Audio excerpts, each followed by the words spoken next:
Hey, good afternoon. I'm going to call this meeting of Assembly Revenue to order. Madam Secretary, will you please take the roll? Assemblywoman Anderson.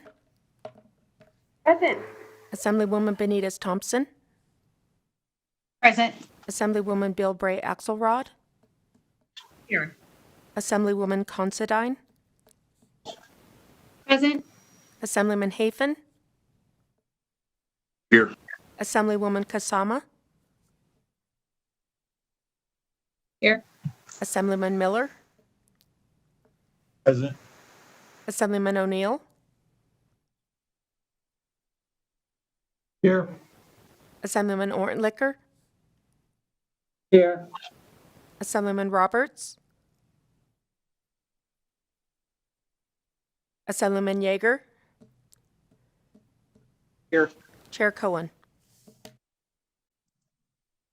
And I am present. Please mark Assemblyman Roberts present when he arrives. I believe was here just a moment ago. Welcome everyone again to this committee. Before we get into housekeeping, I just want to discuss the schedule. So we're going to go a little out of order, and I'm sorry for catching people off guard. We had multiple hearings going on with a lot of people out and me presenting, so I haven't had a chance to let people know. So what we're going to do is we're going to start with Assembly Bill 90, then we're going to have our work session. On that work session, we are going to pull AB 66 and roll that. And then we will hear Assembly Bill 279. So sorry about any confusion that's causing anyone, but we'll just get started. So some housekeeping very quickly. Members, presenters, please silence your electronic devices. Courtesy and respect in our interactions during the meeting is required. And additionally, courtesy and respect when working with staff before and after the meeting is required. Committee members will be using our laptops and possibly other screens and devices, not only to participate in this meeting virtually, but to view exhibits. Due to that, you may see us looking at multiple screens or hard copy printouts. Please don't take that as a sign of an intention or disrespect, as we're just navigating our virtual reality. As a reminder, and as stated in our agenda, we will have public comment, which will occur at the end of the meeting and may be limited in duration. Details on how to participate during public comment are available on Nellis, which you can get to on the legislature's website. Anyone wishing to provide testimony or attend the meeting virtually must pre-register online. Registration opens when an agenda is posted to the Nevada Legislature's website. Upon successful registration on the Nellis page, registrants will receive a telephone number, meeting ID, and instructions for joining the meeting. Also, as a reminder, pursuant to Rule number 54 of the Assembly Standing Rules, support when you are testifying in support. Support of a bill or resolution is construed as approval as the measure as written or approval of the measure as written along with proposed amendments that have been approved by the sponsor of the measure. Opposition to a bill or resolution shall be construed as not supporting the measure as written or opposing the measure as revised by an amendment that has not been approved by the sponsor of the measure. Neutral is a position on a bill or resolution in which you offer particular insight on the measure but express no position on the measure. So if you love a bill but just need a little thing changed, but the bill sponsor has not agreed to that, that is opposition. But please feel free to tell us how much you love the bill otherwise. Okay, with that, I'm going to open the hearing on Assembly Bill 90. Assembly Bill 90 requires counties to pay impact fees to certain local governments for projects of inter-county significance. And I'm going to invite up the vice chair to present the bill. Please go ahead when you're ready. Thank you so much. I'm Assemblywoman Teresa Benitez Thompson, and I'm here presenting Assembly Bill 90. If I could refer the committee members, you do have a conceptual mock-up available on Nellis, and I will be referring to the conceptual mock-up in its entirety, intended to replace all of the language and sections of the other bill. I want to give you some background and some history about this conversation. So first, I'll start with the legislative history. So the original Assembly Bill 90 was introduced by one of my colleagues, Assembly Bill 153 of the 2017 session. At that time, a conversation was looking to be had regarding inter-county planning, and the measure did not prevail at that time. In 2019, in last session, there was Assembly Bill 240, also introduced by one of my colleagues. And what that bill did was it requested that county managers meet and report and produce a report for the legislature regarding regional impacts. And then a report was produced at the end of December for us. Assembly Bill 90 was introduced in its original version from the 2017 legislative session, just as a starting point, knowing that it would be heavily amended, but really wanting to get back to the conversation regarding inter-county planning. Since this bill was originally introduced, there have been other dynamics in the building and other conversations regarding inter-county planning that I think beg the question once again, which is the structure that ought to be set up in order for regional planning to be discussed. So now, as way of background just on regional planning, some of you might be familiar with the Truckee Meadows Regional Planning Agency or with intra-county regional planning agencies. So within intra-county regional planning agencies, you have cities in the county coming together to have more uniform planning for growth. So the first regional planning commission was set up after a history of judicial conflicts where you saw local city agencies entering into those conflicts and really always having to use the judicial system in order to resolve differences they had. So finally, what happened is the Regional Planning Commission was set up. And since that time, it's allowed for the at least up north, the conversation to happen around how planning and growth is managed. While outside of Washoe County, we have an adjacent county that is growing, and there for about 6 years has been a conversation in this building about how do we talk about inter-county growth? How do we talk about growth among county lines? To use a quote from our former Senator Bill Raggio, who said in 1989, why plan regionally? Because the impact of growth knows no boundaries. I think it is especially important because the geographic situation is not like many other areas. For all intents and purposes, the Reno-Sparks-Washoe County population is like a large bowl, is largely a cohesive population with the confined to the mountains and the urban communities. It makes little sense to impose restrictions, limitations, and regulations which are tied to artificial geographic boundaries. And this is the same conversation that we're back at, which is how do we plan a structure for growth and be supportive of growth, but also realize that we have geographic boundaries that might prohibit some of those conversations on both, most of them being geopolitical. That being said, since this bill was first introduced, the conversation about intra-county planning has changed and has a different tone to it. At this time, the amendment for Assembly 90, I will tell you at the offset that I want to explain what the amendment is and what the amendment does, but I also want to be very clear that it would probably be premature to ask the committee for a vote of recommendation on this legislation just because there are so many other moving parts in the building right now. And so after I explain what the amendment does, I think that I want to be very upfront that the most, fair thing to do to make sure we don't get ourselves sideways in other types of conversations that might be happening is just to have a referral to Ways and Means without recommendation from this committee. That way the piece of legislation can sit and we can kind of see how other issues might resolve themselves. At that time, this bill still might be needed, but at that time it might not. But I want to make sure that we don't start down a path of other conversations regarding intra-county planning at this time, just because they were not at all necessarily relevant at the outset of this bill. However, what the study is contemplating is that regardless of the lay of the land, is the legislature, the judicial system, the best place to land these conversations about intercounty growth?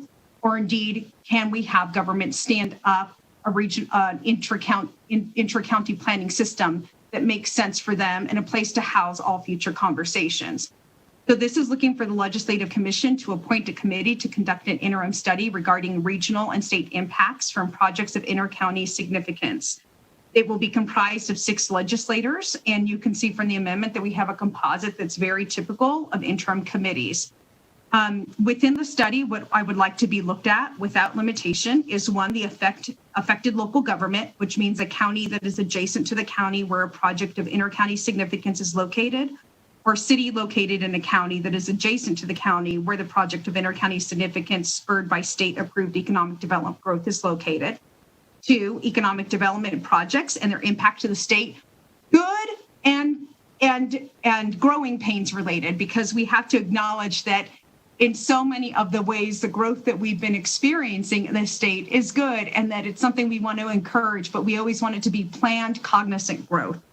3rd is that the tax revenue abated by the Governor's Office of Economic Development and the amount of revenues projected to be generated once those abatements end. So because we as a state have been approving abatement incentives throughout the counties, we have seen growth as a result of that. They have been working and we have been bringing new companies here, and then companies have been expanding as well. With all of that economic growth also came population growth.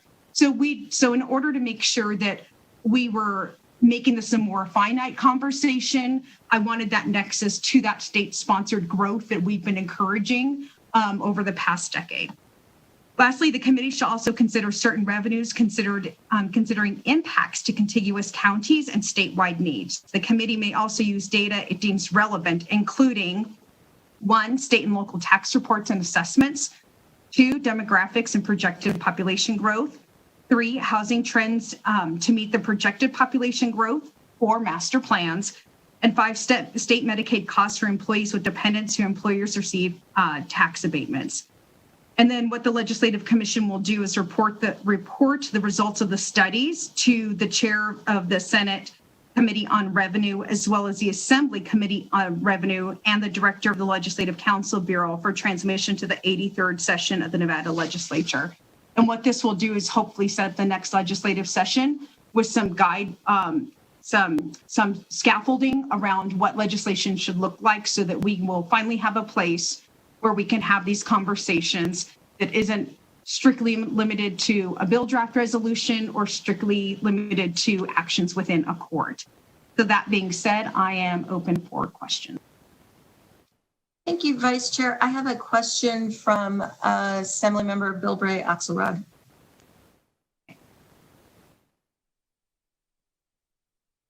Sorry, you think we'd be better at getting off mute at this point. So thank you for bringing this bill. It was really interesting to me, and I did like a lot of sort of research on other places that might have these, and I was really kind of coming up with not a lot of information, and I kept harboring back to Atlanta, which is a city that has several counties in the metropolitan district, but it's kind of the opposite, right? So you sort of laid out what the goal is, but I guess I'm just sort of wondering, are there other examples in the nation of where this has worked and where this has happened and the benefits of it? Thank you so much for the question to Assemblywoman Bilbray Axelrod through Chair Cohen.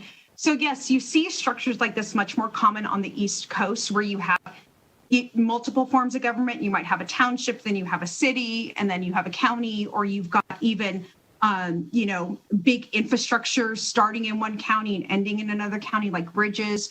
And so you see them much more common on the East Coast space.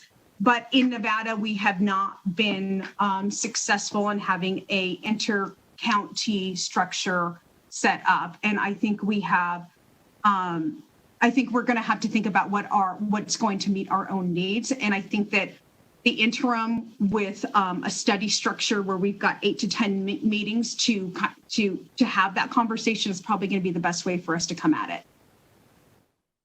Okay, thank you. Thank you. Do I have any other questions? Yes, please. This is Assemblymember Anderson, if I may. Please go ahead.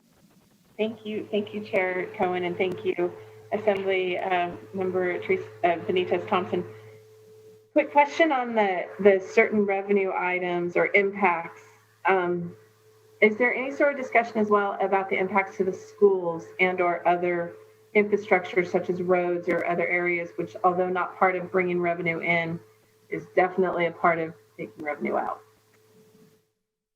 Thank you so much. I think that we've crafted the language in this with the ability to examine without limitation, the ability to say what are those pieces that should be in there. So what you saw in the original AB 90 was a lot of reference to the structure that is set up or was set up with the Truckee Meadows Regional Planning Agency. And that's why you saw very specific references to roads and to traffic counts. You kind of saw those nods to infrastructure. And I think we still want to have those, but at the same time, there are pieces where when you try to quantify it too specifically, you fall out of sorts with each other very easily. So I thought that the better way to do it would be to allow for all types of conversations, but really look at when you're looking at the back end of impacts. If you're looking at state and local tax reports and assessments, you kind of inherently scoop all of that up. You're going to be able to look at local school support taxes. You're going to be able to look at sales tax, modified business tax. You're kind of being able to scoop that all up on the back end via assessments and payment. So I'm hoping, and that's my intent, that when I say without limitation, that we would be able to look at some of those things, but more at the end of being assessed versus so much as AB 90 was looking at originally, which was the front end of planning. AB 9, the amendments kind of moving more to the back end where you're looking at more hard data about what has been happening versus the trends of where you're going. Thank you. Thanks for that clarification. Thank you. Chair Cohen. Yes, please go ahead. I'm good. Thank you. Oh, sorry. I thought you were asking for another question. Okay. So, Vice Chair, when doing this type of study, is there any concern about not getting the data that's going to be needed for this study? Thank you so much for the question. I don't believe so. I believe that the legislature, through the interim, has the right tools at hand in order to request the information. And much of this is living in public space anyways. Local, the tax reports are living in a public place. The demographic reports are living in a public place. Those demographic reports and projections are done by the state demographer for the Department of Taxation. So you've got very healthy documents to look county by county at projections. Master plans also live in a public space. A lot of this information is public and living out there.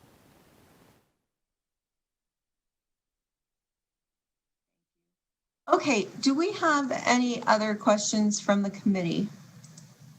Not seeing any, but speak up. I'm missing anyone. Okay, with that, then unless you've got anyone with you, Vice Chair, which I don't think you do, we will move to support on the telephones. I should mention real quick, Assembly Chair Cohen, and my apologies. So I do know that I have been approached about 2 amendments, one formally.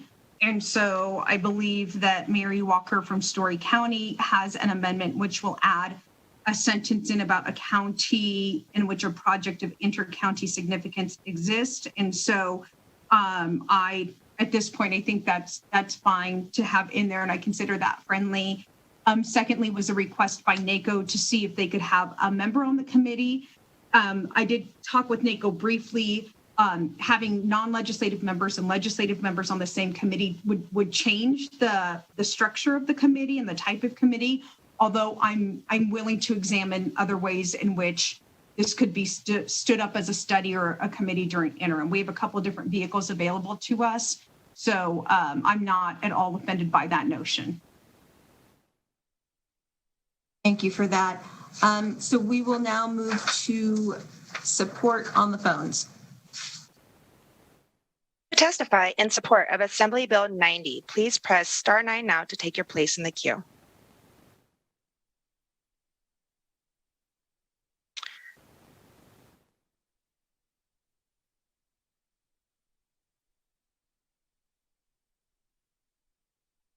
Will the caller with the last 3 digits, 534, please slowly state and spell your name for the record? You will have 2 minutes and may begin now.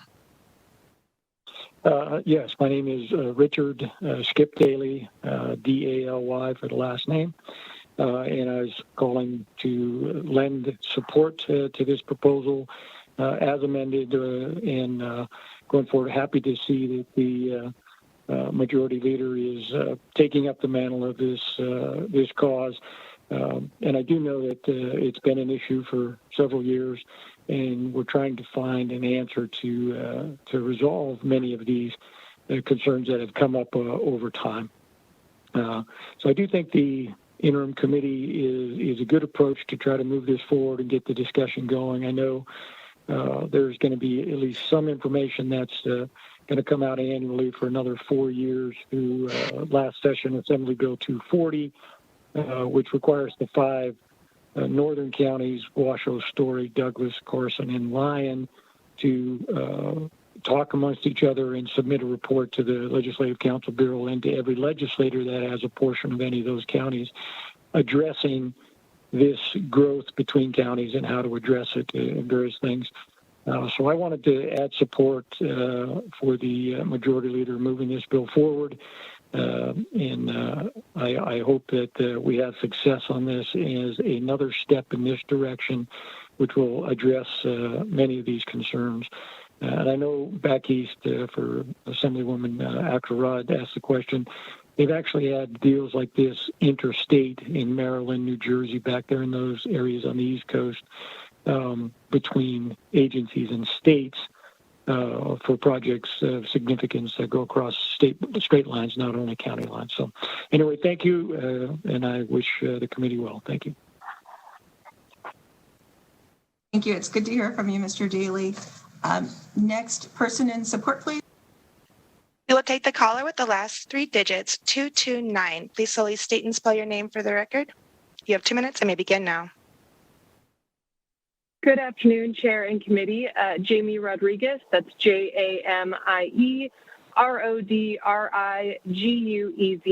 I'm the Government Affairs Manager for Washoe County and wanted to thank the Majority Leader for the conceptual amendment and what will hopefully become AB 90. We did have some pretty strong concerns about the bill as drafted, mostly concerned that it would do the opposite of her intent and really just cause all of us local governments to have more infighting. We think the idea of an interim study to help look at this information is extremely important and a great step forward. And to Assemblywoman Anderson's concern, we did want to keep the language a little bit open. Our concern is that if we get too specific, different counties collect different information in different ways. And if we get too specific, it could be really difficult for any of us counties or some of us counties to then comply with the request from the committee and making sure that we get you the information that you need to review to make the interim study as fruitful as possible. So genuinely want to thank the Majority Leader for bringing this forward. We think this is a great measure and hope that it can move through this session and hope we'll get there moving forward. And again, do appreciate the amendments from both Mary Walker and I think we were hoping to have somebody from NACO on there just to help read through the information and how counties operate and how some of these impacts and what some of these impacts may be. So thank you very much for your time. Thank you. Next person in support, please, BPF.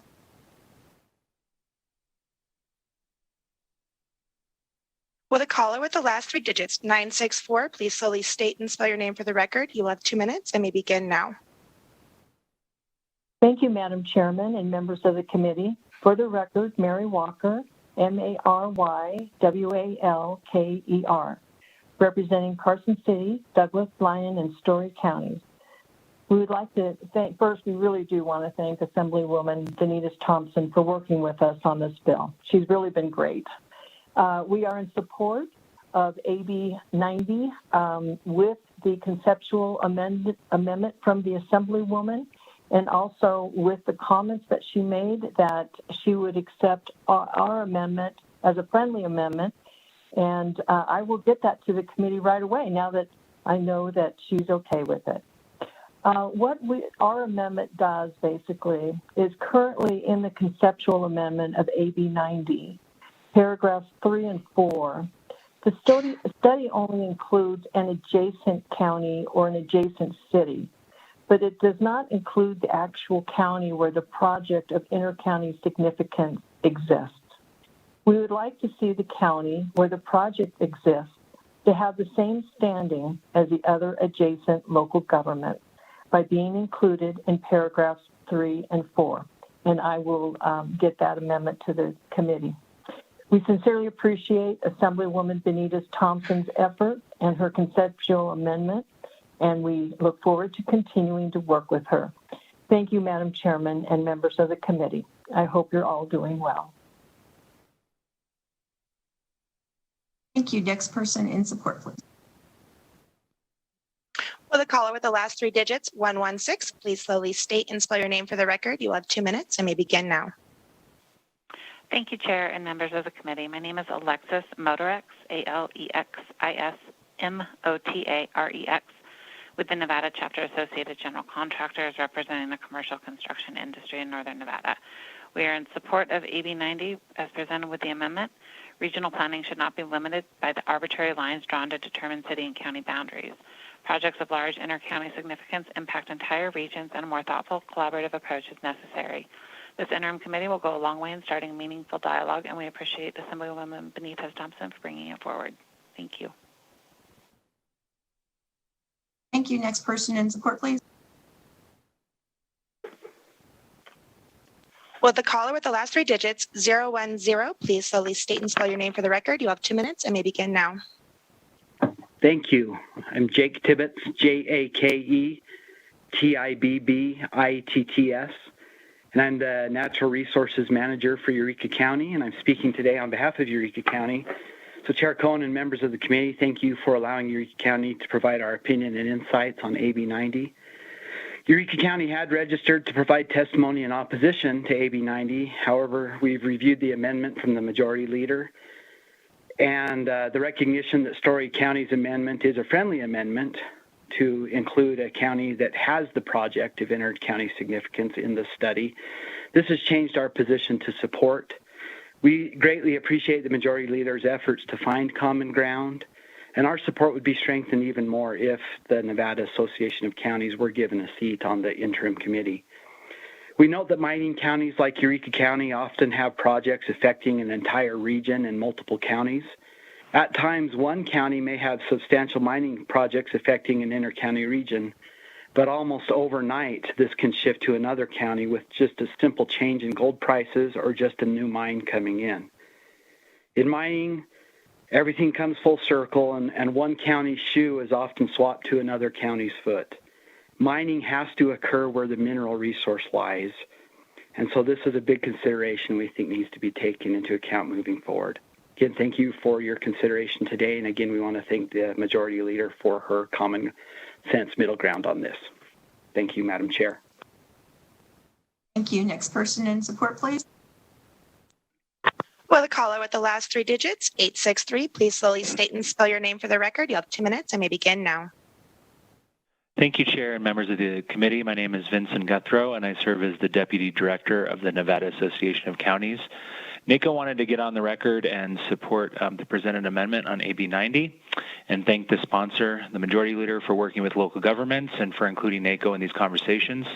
We also want to thank the Assemblywoman for highlighting her intention to possibly include NACO as a non-voting member of this committee, and thank her for trying to find a way to include county input and expertise on this committee. We echo the comments made by Washoe County, Mary Walker on behalf of her 4 counties, and Jake Tibbetts on behalf of Eureka County. And we thank you, Chair, and members of the committee for allowing me to speak on AB 90. Thank you. Next person in support, please. Will the caller with the last 3 digits, 294, please slowly state and spell your name for the record. You have 2 minutes and may begin now. Madam Chair and members of the committee, for the record, Callie Wilsey with the City of Reno. That's CALLIWIL, S as in Sam, EY. Thank you for the opportunity to provide testimony this afternoon. We are in support of AB 90 with the conceptual amendment as presented by the bill sponsor. We want to thank Assemblywoman Benitez Thompson for recognizing the importance of this topic and bringing forward the amendment with the goal of creating dialogue on this piece of the puzzle as it relates to impacts of regional development. Growth in our region is certainly an important issue to the City of Reno. We will stand ready to assist in these conversations in any way we can. We look forward to continuing to discuss this topic with the bill sponsor. Thank you for the opportunity to testify this afternoon. Thank you. Next person in support.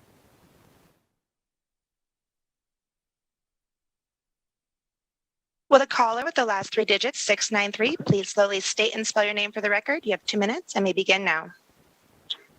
This is Austin Osborne, Story County Manager, AUSTIN, OSBORNE, speaking on behalf of Story County.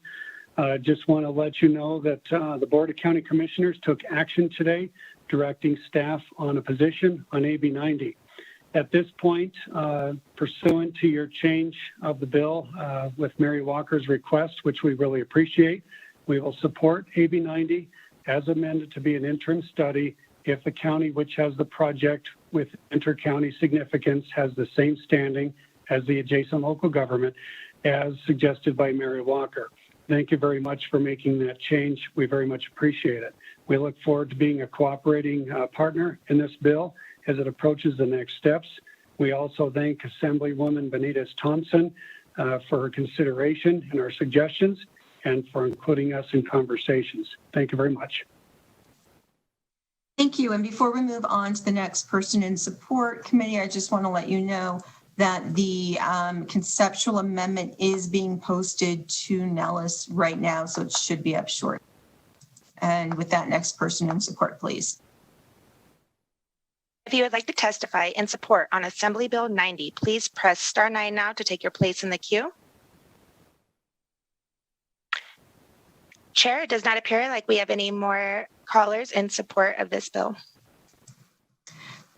Thank you. Then let's move on to opposition on the phones.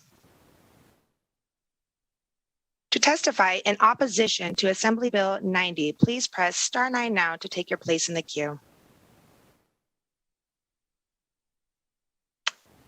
Again, to testify against or in opposition to Assembly Bill 90, please press *9 now to take your place in the queue. Chair, we do not have any callers wishing to provide testimony in opposition to Assembly Bill 90. Thank you. Anyone in neutral on the call, please? If you would like to testify in neutral on Assembly Bill 90, please press *9 now to take your place in the queue.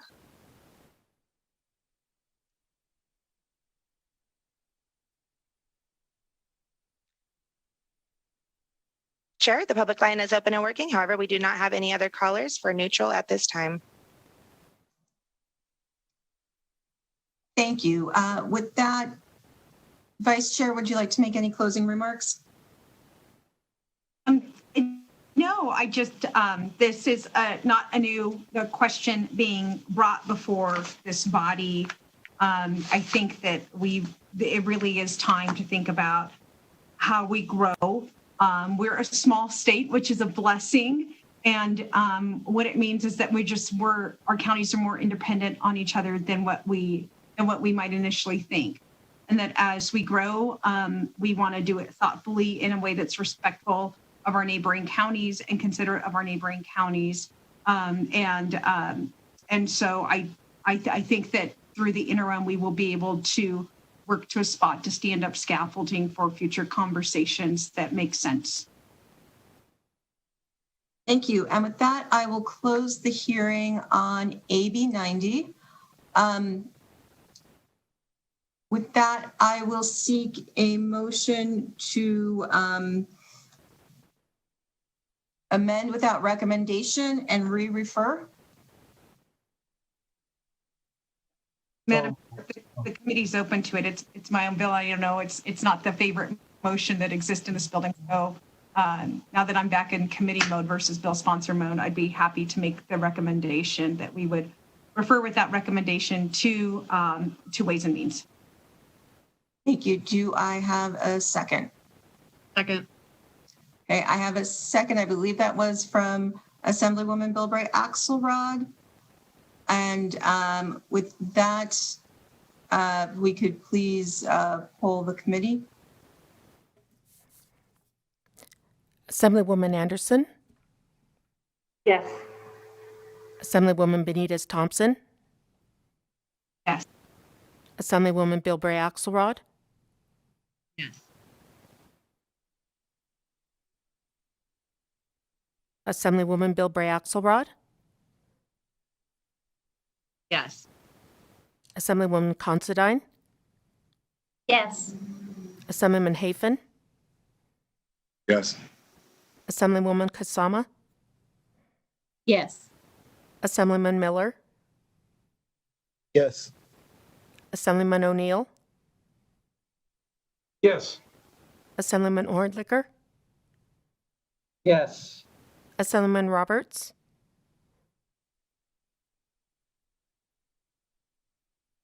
Assemblyman Roberts, Assemblyman Yeager, Yes. Chair Cohen. And I am a yes.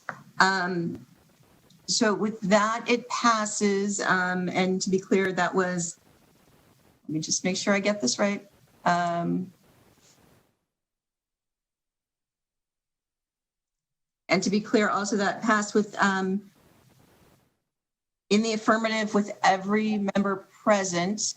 And the motion was to, Madam Chair, just to clarify, the motion should have been to amend and do pass with the conceptual amendment presented to the committee as well as the conceptual amendment presented by Story County. If I needed to make the record any more clear, I'm happy to take direction from staff. staff. Are we good?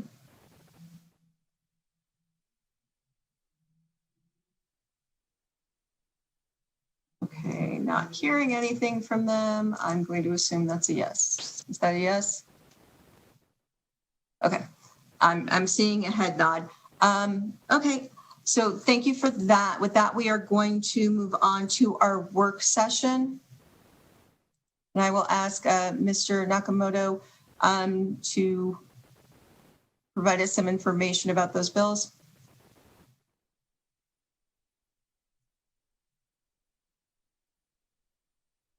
Thank you, Madam Chair. For the record, Michael Nakamoto with the Fiscal Analysis Division. The first bill on today's work session is Assembly Bill 20, which was heard in this committee on February 18th and was sponsored by this committee on behalf of the Governor's Office of Economic Development. This bill makes several changes relating to the transferable tax credits for film and other productions that may be issued by the Governor's Office of Economic Development. On the work session, there are 9 different things that are listed in the bullet points. I'm not going to go through all 9 of them. I will point out a few. The first 4 basically have to do with the definition of what is a qualified production or what is not a qualified production in term or for the purposes of the transferable tax credits. There is an extension of the time by which an audit of the qualified production must be submitted to the office. That is changed from not more than 90 days after the completion of principal production or post-production to not more than 270 days after the completion of the principal production or post-production, with the ability for the office to extend the deadline by an additional 90 days.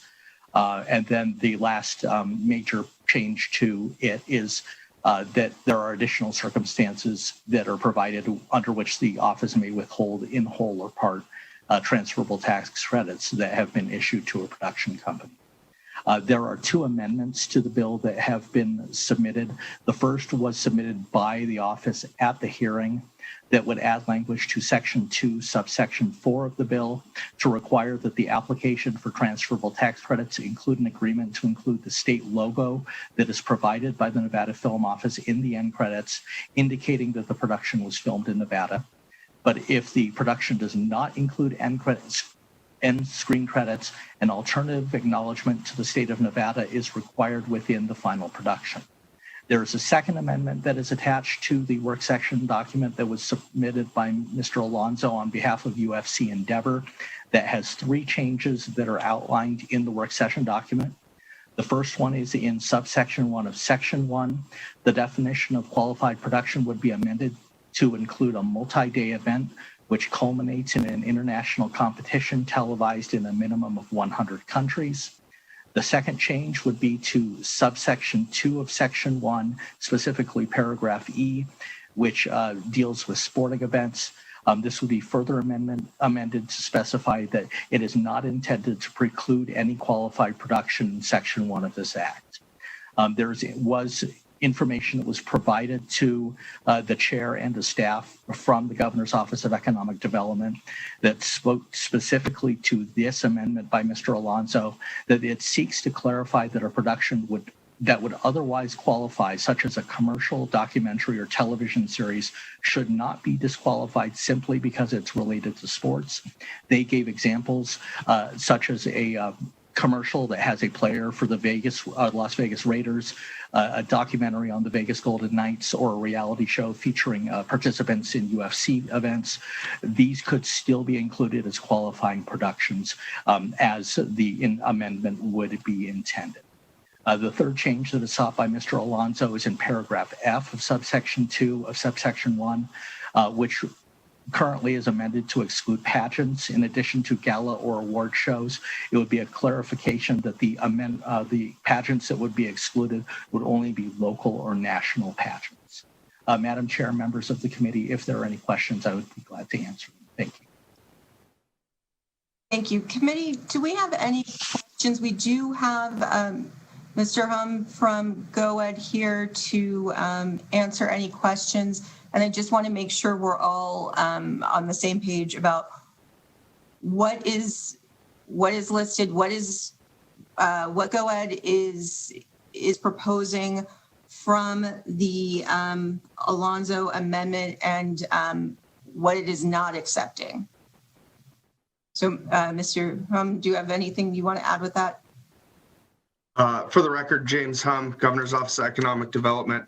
Chair Cohen, if you don't mind, I'd actually like to kick that over to Director Brown to make initial comments, and then we also have Eric Price from the Film Office to dive in and answer any specific questions. Okay, thank you. I didn't realize that Director Brown was here. Please go ahead, Director. Okay, thank you. Michael Brown, Director of the Governor's Office of Economic Development. We studied this issue. We did a comparison with some of our peer states, and we can accept the portion where we sporting related events. That's particularly with the emerging sports economy in Southern Nevada. That's something that we think we would like to do. This would not actually grant credits though to the actual sporting event. It would be the events surrounding it. But on the issue of pageants, that became more complicated, and we couldn't find a peer state example that would chart a path for us. And so we would respectfully like to go forward with the sports amendment, as Mr. Alonso has suggested, but we would like to defer on going forward on the pageants.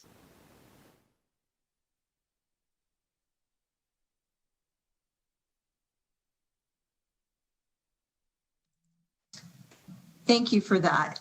So with that, committee, do we have any questions or does anyone need any clarification? Assemblyman O'Neill, go ahead. Thank you, Madam Chair. I just want to get clarification. You are accepting the amendment title number 1 in subsection 1 of section 1, the definition of a qualified multi-day event. That could be a pageant, couldn't it? Madam Chair, Michael Brown, Governor's Office of Economic Development. That is, I believe, attached to the language related to sporting events. I think Mr. Hahn has got that probably in front of me. I do.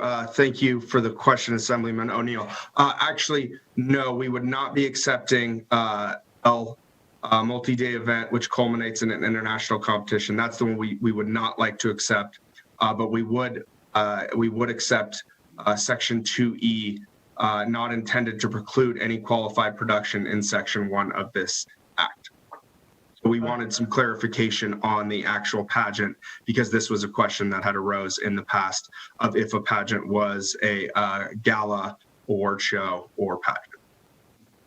Madam, may I provide clarification? Yes, please go ahead, Mr. Nakamoto. Thank you, Madam Chair. For the record, Michael Nakamoto with the Fiscal Analysis Division. It is my understanding that the office is accepting, as listed in the work session document of Mr. Alonso's amendment, they would only be accepting the item number 2 of those 3 that are listed there and not number 1 or number 3. Thank you. Okay, thank you for that. So committee, any other questions? Okay, seeing none, I am looking for a motion to amend and do pass. Wait, I'm so sorry, Chair Cohen. I do have a question. Oh, please go ahead, Assemblywoman Anderson. Thank you, Chair Cohen. So I just want to make sure, rereading this, that looking at subsection 3, it's just a further amendment. This was not accepted that only local or national pageants would be excluded. So I guess I'm trying to, it's just every pageant period would be excluded. It does not matter if it's local, national, statewide, international, anything like that. All pageants are being excluded. Is that correct? Correct. And Mr. Brown can correct me if I'm wrong. Yes, that's correct. Thank you. Okay. So with that, seeing no other questions, I'm looking for a motion to amend and do pass. Amend and do pass. Considine? Thank you, Assemblywoman Considine, and a second from I'll second. A second from Assemblyman Miller. Any comments, please? Okay, Assemblyman O'Neill, please go ahead. Thank you, Chair. I'm going to be voting yes, Chair, but I'm going to reserve my right to change it when it goes to floor vote. I want to have a little more time to digest the amendment that were and were not accepted. But I'll be going yes for now. Thank you, Chair. Thank you, and that's certainly fine. And all members do have a right to change their vote before a bill gets to floor. I just request that you inform me and the bill sponsor in any situation if you do decide to change your mind. Any other comments? Okay, seeing none, please take a roll vote. Assemblywoman Anderson. Yes. Assemblywoman Benitez Thompson. Yes. Assemblywoman Bilbray Axelrod. Yes. Assemblywoman Considine. Yes. Assemblyman Hafen.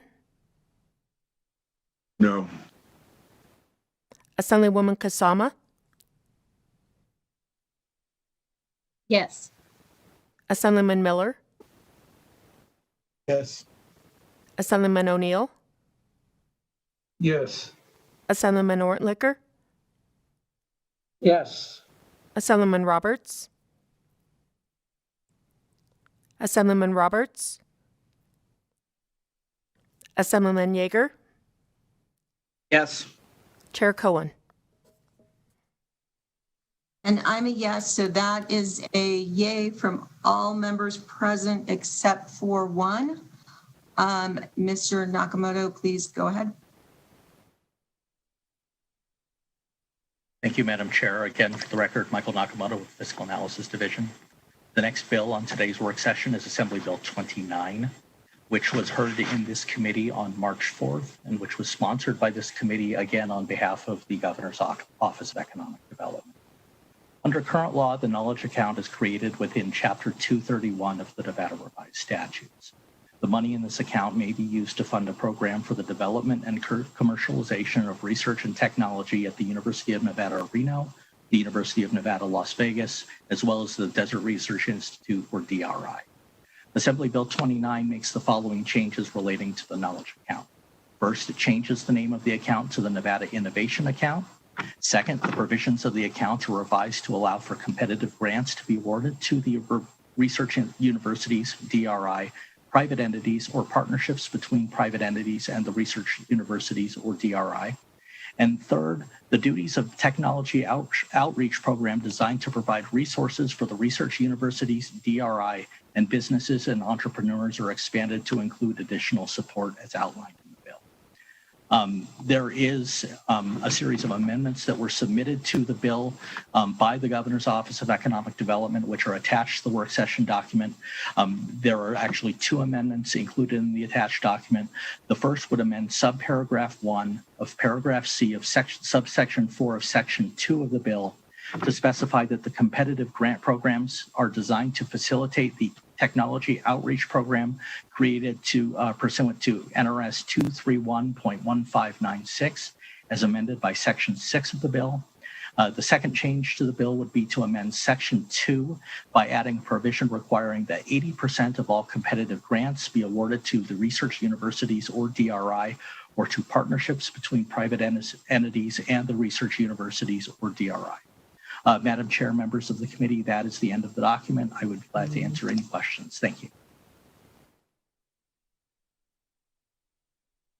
Thank you. Do we have any questions? And again, as a reminder, Director Brown and his team are available on the Zoom. So, seeing no questions, I will take a motion to amend and do pass. Also moved, Chair. Thank you, Assemblyman O'Neill. And a second from Assemblyman Hafen. Do we have any comments? Seeing none, Madam Secretary, please take the roll. Assemblywoman Anderson? Yes. Assemblywoman Benitez Thompson? Yes. Assemblywoman Bilbray Axelrod? Yes. Assemblywoman Bilbray Axelrod? Yes. Assemblywoman Considine? Yes. Assemblyman Hafen? Yes. Assemblywoman Kasama? Yes. Assemblyman Miller? Yes. Assemblyman O'Neill? Yes. Assemblyman Orntlicker? Yes. Assemblyman Roberts? Assemblyman Roberts? Assemblyman Yeager? Yes. Chair Cohen? And I am a yes, so that passes with all members present voting in the affirmative. I will ask Assemblyman Orntlicker to take the floor statement. And then just for the record, I will take the floor statement for the previous bill. So with that, Mr. Nakamoto, if you will please go ahead. Thank you, Madam Chair. Again, for the record, Michael Nakamoto with the Fiscal Analysis Division. The final bill on today's work session is Assembly Bill 368, which was heard in this committee on March 30th and which was sponsored by the Majority Leader. Assembly Bill 368 revises the provisions governing the report that the Department of Taxation must periodically release, containing information on tourism improvement districts, otherwise known as TIDs, that are created in Nevada. The bill specifies that the report must provide information separately for each TID in a municipality unless reporting the information separately would disclose or result in the disclosure of proprietary information about an individual business, in which case the report must provide that information in the aggregate. There is a conceptual amendment that was submitted by the majority leader to this bill, which is outlined in the work session document. This would add language to Section 2, subsection 2.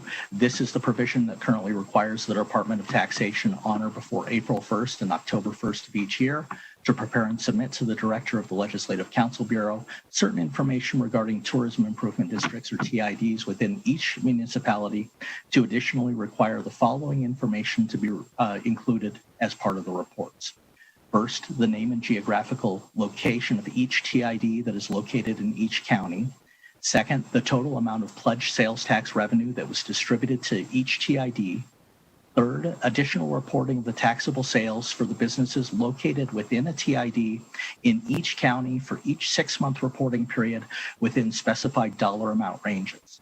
The specified dollar ranges shall be determined in a manner by the Department of Taxation for each TID that results in the most detailed reporting of information possible without resulting in the potential disclosure of proprietary information of any business located in the TID. And you can see that there's an example listed on the work session document there. You would also note that the reporting of taxable sales is only required in this fashion if the Department of Taxation cannot report taxable sales for each business in a TID without including proprietary information. And finally, the report should include the time that is remaining for the bondholders of the TID project to make payments on those bonds. Madam Chair, members of the committee, I would be glad to answer any questions. Thank you. Thank you, Mr. Nakamoto. Do we have any questions? Okay, seeing none, I will take a motion to amend and do pass. So moved. Yeah. Okay. I have a motion from Assemblywoman Bilbray Axelrod and a second from, was that Assemblywoman Considine? I think Kasama. Mm-hmm. A second from Assemblywoman Kasama. Do we have any comments, committee? Okay, seeing none, please take the roll. Assemblywoman Anderson, Yes. Assemblywoman Benitez Thompson, Yes. Assemblywoman Bilbray Axelrod, Yes. Assemblywoman Considine, Yes. Assemblyman Hafen, Yes. Assemblywoman Kasama, Yes. Assemblyman Miller, Yes. Assemblyman O'Neill, Yes. Assemblyman Ortlicker, Yes. Assemblyman Roberts, Assemblyman Roberts, Assemblyman Yeager, Yes. Chair Cohen.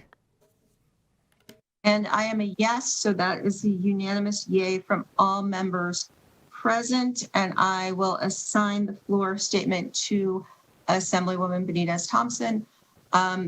With that, we'll bring our work session to a close, and we will move on to the next bill hearing, which will be Assembly Bill 279, which revises provisions governing taxes imposed on certain heavy equipment. With us is Assemblyman Levitt, and Assemblyman, I'll let you introduce your co-presenter. And then I'll just, before you do that, I'll remind the committee that and the public that there is a conceptual amendment from Assemblyman Levitt, which was sent to the committee members, but is also on Nellis. So please go ahead, Assemblyman Levitt. Thank you, Madam Chair. For the record, I'm Assemblyman Glenn Levitt, representing Assembly District 23 in the southern part of Clark County. I'm here to present Assembly Bill 279 and its conceptual amendments for your consideration. As law currently exists, heavy equipment rental companies pay 2 independent property taxes for their machinery, once upon the purchase of that piece of equipment and again upon leasing the equipment. This policy used to be fairly standard nationwide. However, most states have provided some sort of relief for this dual tax situation. Nevada is now one of only 6 states that has yet to address the issue. The intent of Assembly Bill 279 is to simplify and standardize the process of collecting this revenue to allow heavy equipment rental companies to be able to anticipate their financial burden and improve transparency to the consumer. This bill would exempt heavy equipment rental property from a property tax on the rental portion and instead impose a line item fee that would be collected on these rental transactions. To go over the details of this bill, Madam Chair, I have Chris Ferrari, John McClellan, and Ed Noonan. They will also be available to answer any questions regarding the details of the bill and its conceptual amendment. With that, thank you, Madam Chair and members of the committee. With your permission, I'd like to hand over the presentation to Mr. Ferrari. Thank you, Chair Cohen and members of the committee. Thank you, Chair Cohen and members of the committee. For the record, my name is Chris Ferrari, spelled Ferrari, here today on behalf of the American Rental Association in support of AB 279. I'd like to thank Assemblyman Levitt, thank the State Department of Taxation for their time, and thank you, Chair Cohen and members of the committee for hearing this important measure today. I also noticed in the queue that a couple of our state assessors, Mr. Dolly and Ms. Seddon, are here likely in opposition to the measure. I felt it was important to make the committee aware that we worked very closely with the assessors in 2019 and attempted to do so throughout the 2020 interim, but came to an impasse. So we're here before you today as the legislative body who is responsible for our state in determining tax policy. AB 279 fixes a glaring inequity. The heavy equipment rental industry and its customers are being subjected, as Assemblyman Levitt mentioned, to a double taxation. The sales tax is paid on all of these rentals, as is a full year of property tax on equipment that happens to be in Nevada on July 1. Now, if I have 50 pieces of heavy equipment and they travel around the Western United States, and 10 of those pieces of equipment happen to be in Nevada on July 1, I'm going to be hit on those pieces with the personal property tax. I, as a business owner, have to build that in to pass on to my customer. Also, with it being July 1, if my fiscal year is January 1 to December 31, as most businesses are, this is going to throw me a big curveball that ultimately gets passed on to the consumer. Nevada is one of 6 states that hasn't fixed this issue, and we believe it's time. The National Conference of State Legislatures, or NCSL, says that taxes on business personal property do not align with common principles of taxation, including neutrality, efficiency, and transparency. In fact, they, quote, distort markets by discouraging capital investment and imposing high and administrative compliance costs. Exactly what we're trying to remedy. Without this reform, we aren't storing, selling, or maintaining equipment. This means jobs. This means economic activity in Nevada. If I know that my equipment is going to be subject to that middle of the year personal property tax, I'm going to do my best to make sure it's in any of our neighboring states. The measure is revenue neutral. The conceptual amendment proposes that the existing property tax be removed and replaced with a heavy equipment rental fee. This would take effect on July 1, 2022. The rate would be determined based on historical data by the Department of Taxation to offset the loss of property tax revenue. That affords a predictable taxation rate and benefits both the consumer and the industry. It's a real win-win. Here to provide an overview of the attached conceptual amendment, which is titled AB 279 Conceptual Amendment C. Ferrari on Nellis, if you don't have it, is John McClellan, the Vice President and Chief Economist for the American Rental Association. Thank you.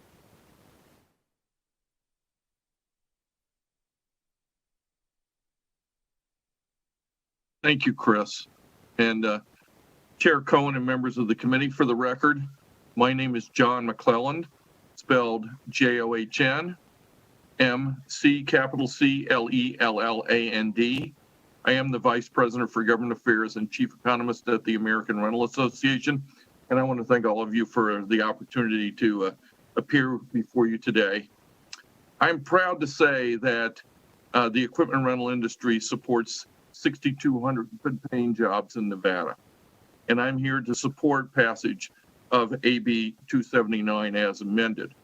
I also want to convey the support of Sunbelt Rentals, one of our members, whose representative was unfortunately unable to be with us this evening. So please record that as a supporting of Sunbelt Rentals. ARA has 17 member companies with 48 locations in Nevada that are engaged in the business of renting heavy equipment. This equipment is vital to supporting a robust construction industry in the state. The bill is important to the equipment rental industry in Nevada because it simplifies the way rental companies pay their personal property taxes. As mentioned, the bill creates a heavy equipment rental fee that will be collected as part of each rental transaction. This means that rental companies are not going to have to guess how much property they're going to have in the state and how much property tax liability that they're going to have at some future date.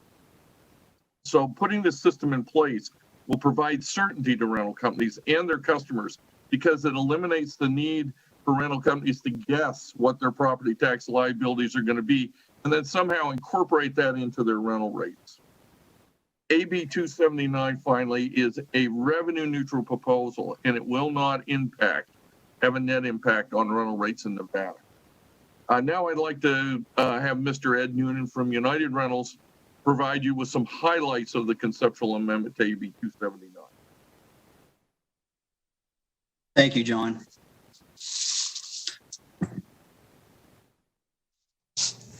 Chair Cohen, members of the committee. For the record, my name is Ed Noonan, and I'm with United Rentals. We currently employ 135 employees working from 7 locations in the state. I'm here today speaking in support of AB 279 and a conceptual amendment. I'd like to start by saying I concur with the remarks made by Mr. McClellan, and I would like to address just a couple key points with the conceptual amendment. First, it ensures that taxing jurisdictions currently receiving property tax from each rental location will continue to do so under the same distribution process used today. Rental companies will provide rental revenues and property taxes paid to the department for the current 2021 fiscal year. The Department of Taxation will compare property tax and revenue provided and set the rate for the heavy equipment rental fee. AB 279 shows the rate to be 1.25%. We would expect the rate determined by the department to be somewhere between 1 and 1.5%. Effective July 1st, 2022, heavy equipment will be exempt from local property tax, and the heavy equipment rental fee will be imposed and collected on rental transactions. AB 279, with the conceptual amendments, streamlines the process for collections and distributions, benefiting governments, the construction industry, and end users alike, while providing rental companies with greater economic certainty. Thank you for your time today, and I urge your support to pass AB 279 and the conceptual amendment.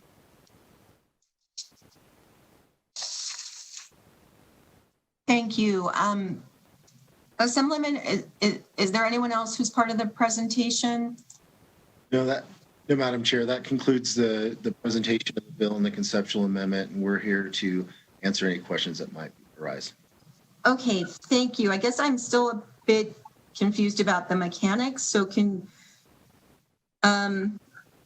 we go through the conceptual amendment with a little more detail? Certainly. Madam Chair, Chris Ferrari for the record. Sure, Madam. Yeah. Ed, feel free to join me here. But yep, I'm on. Okay. So actually, Ed, if I may, Madam Chair, Ed, let me punt to you, and then I can play back up here. Thank you. Sure.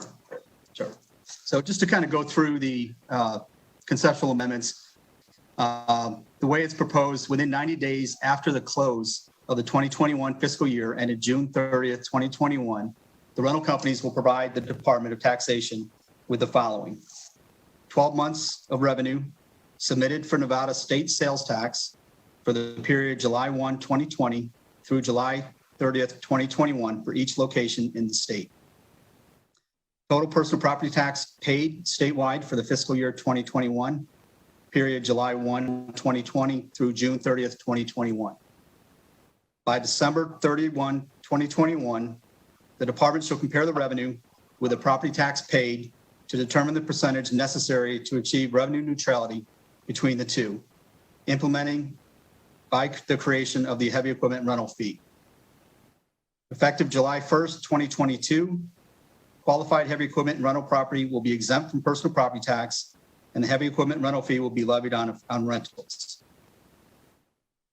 Effective July 1st, 2022, the rate will be set as determined by the department and imposed on and collected on rental transactions of qualified heavy equipment in the state to a renter in a taxing district in a county in this state. Heavy equipment rental companies will then remit collected tax quarterly to the department, collected fee quarterly to the department for each rental location in the state. Annually, the department shall distribute the funds back to each county, detailing the amount remitted by each rental location within the county. County will then distribute the funds to all taxing jurisdictions associated with each rental location based on the same allocation that the personal property tax is allocated, ensuring revenue neutrality. And so I think what we're saying here is this basically is a replacement mechanism, but the mechanics of this and the result of revenue going back to local governments will be done. Does that help clarify? Chris, do you have anything else? You did cut out. So Mr. Noonan, could you just repeat the last couple of sentences there? I'm sorry. The county will distribute the funds to all taxing jurisdictions associated with each rental location based on the same allocation that the personal property tax is allocated today, ensuring revenue neutrality.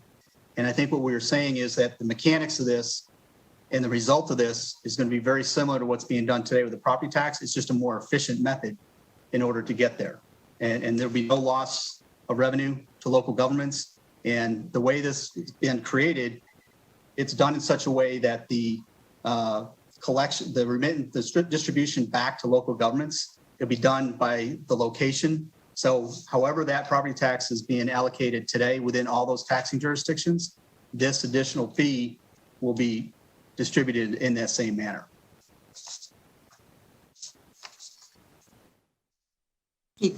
Madam Chair, if I may, Chris Ferrari for the record. Please go ahead, Mr. Ferrari. Thank you. So to put this in terms that I can understand, which is relatively limited when it comes to tax policy, the whole idea is, and we've asked also for a July 1 implementation date, all of the data on personal property taxes paid by these companies on their equipment and on sales or rentals is already available. So that part of that is that's immediately available. It's going to go to the Department of Tax. It affords them plenty of time to review it, to compare what the rental fee will need to be to offset that loss of property tax. And then it gives them plenty of time. So we're proposing by end of year, that's about 90 days to review and look at that for the department. And I'm sure there's somebody on that can speak to that specifically. I don't want to speak on their behalf. So plenty of time to review the revenues, ensure it's revenue neutral, set the rate accordingly. And again, that affords the consumer and the rental company predictability. That fee is in place. They know what it is. They can work with it. They're not going to get that whammy in the middle of the year to offset them. And then it also ensures that revenue neutrality for all the municipalities, as Mr. Noonan indicated.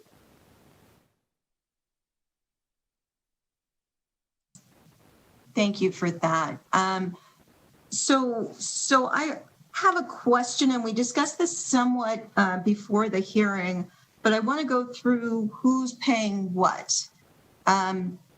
Because right now my understanding is a customer comes in and they're not necessarily paying a tax. It's all included in what they're paying. And now they're going to be paying a tax, correct? I can give some clarification to that, Madam Chair. So they won't. And I'm sorry, right. Please state your name. Sorry. Summerlin Glenn Levitt for the record. So I think I know what your question is will the consumer be paying more? And the answer is no. Right now, when the consumer comes in, they rent a piece of equipment for a certain amount of money. That certain amount of money, what they're charged for that piece of equipment includes whatever tax that is placed upon the rental equipment company. So the rental equipment company's rate of rental is included with that as best as they can predict what that will be on as far as the burden that they will have to pay on that property tax. Moving forward, what this does is creates transparency. Once the rate is set, the consumer comes in and they will actually pay a lower rate for the rental itself, but there will be a line item fee that shows on their bill, so they know exactly what they're paying to who and for what. Thank you for that. And so I just want to make sure, if someone, I mean, how do we know, not necessarily the people represented here and their organization, but how do we know that other businesses aren't going to use this as an opportunity to raise their prices and say, because it's the same base price as it used to be, and then just throw the tax on top of it? So, Madam Chair, if I may, Chris Ferrari for the record. The challenge, as Assemblyman Levitt indicated, is in business, it's critical to anticipate to the greatest extent possible, obviously, costs that you're going to face throughout the year. So if I'm going back to my example of having 50 pieces of equipment that are traveling around the country, I may get 10 stuck in Nevada during that July period. But from a business perspective, I better count on 20, because just in case, I don't want to have that additional expense. So that expense right now is being passed on to the consumer. I've got to be extra careful about that.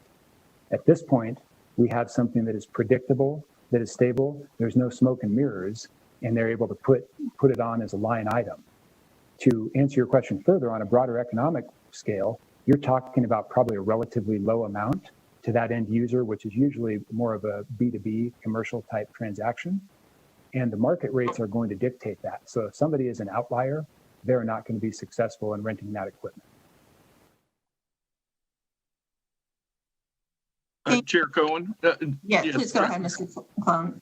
Yes, John McClellan for the record. And I would say that the one word answer to your question is competition. I mean, there, as I mentioned, we have 17 member companies in Nevada, and they are competing against each other very strongly. So I think that the idea that somebody would just arbitrarily raise rates and not face the competitive pressure from other companies, is something that we economists think doesn't last for very long. You start losing business, you start losing utilization on your machines, and then you're paying a very heavy economic cost. So this industry is extremely competitive, and I think it will continue to be so when this bill is passed. Thank you, Mr. McClellan. And I guess I'm still concerned for consumers because, I mean, it's still already there, right? The competition's already there. And frankly, for a lot of consumers, they're not going to be checking the different locations and the different companies, because maybe this is something they're doing some, I don't know, renovation on their house, whatever, that would require this type of to rent this type of product. And because they're doing it just once, maybe they're not doing a whole lot of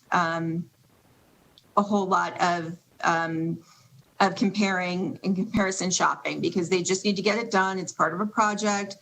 And even if they did notice that there was a difference, they might say, this is the closest place. I don't have time to mess around. I'm not going to be doing this again next week, so I'll just pay the extra cost. Madam Chair, Assemblyman Levitt for the record, they could do that now. They could do that now. They could charge a higher rate if they so chose to, above and beyond the ad valorem fee that they're paying, that they're passing on to the consumer at this point for the property tax assessment. They could do that now. And the reason they don't is because they have to compete and they have to be viable.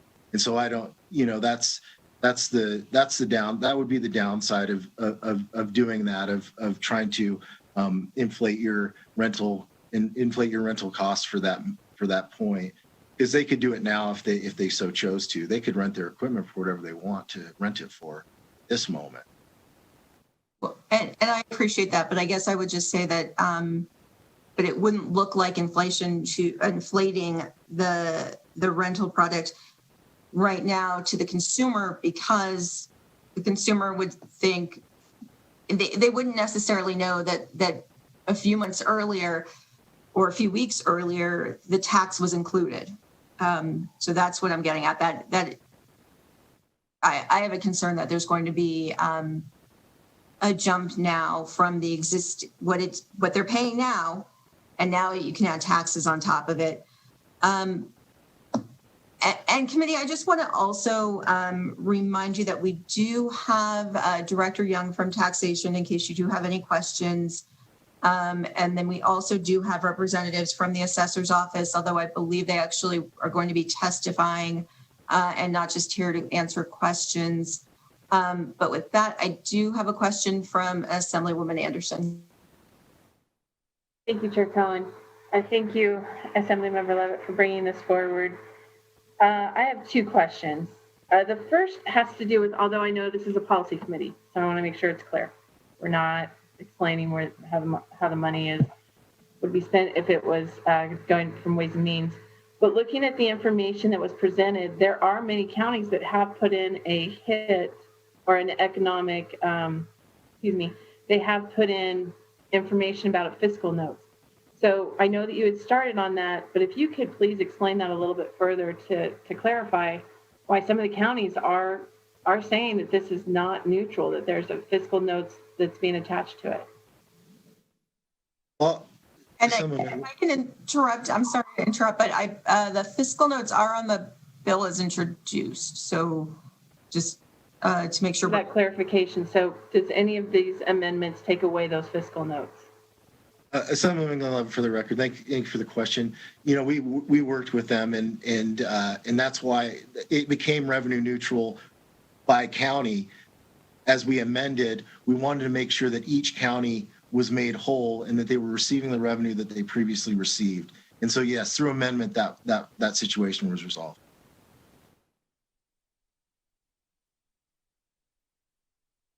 Thank you for that clarification. So that will be, I'm sure, put into Nellis soon on that. And then my other question, I found that the Nevada tax system is out of sync with other states. This map that was presented as an amendment was very interesting, but out of curiosity, how many of the other states that do allow for this language to take place, how many do already have a payroll, or I guess a better way to say it would be a income tax of some sort to help fund their tax system?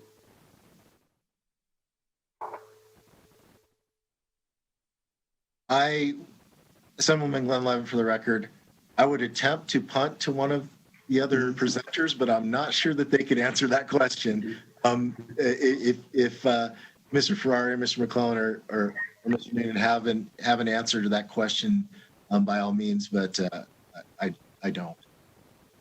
Yeah. For the record, Ed Noonan, United Rentals. I would say most of these other states have similar taxes in place.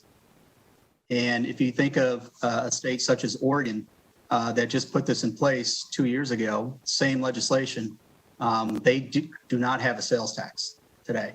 And so, you know, other states may have some other things, but I think the answer is most of these other states have similar types of taxes as what we're dealing with here in Nevada.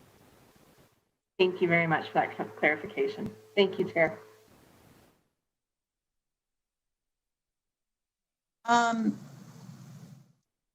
Looking, do we have any other questions? Assemblyman Hafen. Thank you, Madam Chair. I'm want to follow up on that last question, and this is probably directed at staff. Nevada actually has a payroll tax. It's the modified business tax. Is that correct? And do these rental companies pay that? Madam Chair, this is Russell Ginden. For the record, Principal Deputy Fiscal Analyst with the Fiscal Analysis Division. And Yes, we do have what's called the modified business tax, which is the tax that's based on the wages paid by an employer to their employees. And so this industry would be in what's called the general business or non-financial business category. So on any quarterly wages that a business in this category pays to their employees that's over $50,000 per quarter, then they would pay the tax rate of 1.475% on that. So to the extent that these businesses are meeting that threshold, then yes, they would definitely be subject to the tax, and then they would have a liability given that their gross wages paid to their employees less allowable health care deductions was greater than $50,000 for a quarter. Thank you for that. And Madam Chair, I have to apologize. I didn't mean to single out any particular business. I know that was probably out of place. I apologize for that. But thank you for the question. I have a question from Assemblywoman Considine. Thank you, Madam Chair, and thank you for bringing this bill. My question is, the way that this is written, I understand that this is for heavy equipment, and because it crosses, I guess, state lines before it goes out of the county, this is one of the reasons why this bill has been created. But analogizing that to rental cars, and I don't know if rental car companies already have this setup, or if not, if this bill passing would then maybe lead to rental car companies asking for the same type of setup. For the record, Ed Noonan, United Rentals. I think going back and looking at the other states, this is in place for those companies in many states across the country today. I don't know specifically for Nevada, and maybe someone could clarify that for us. But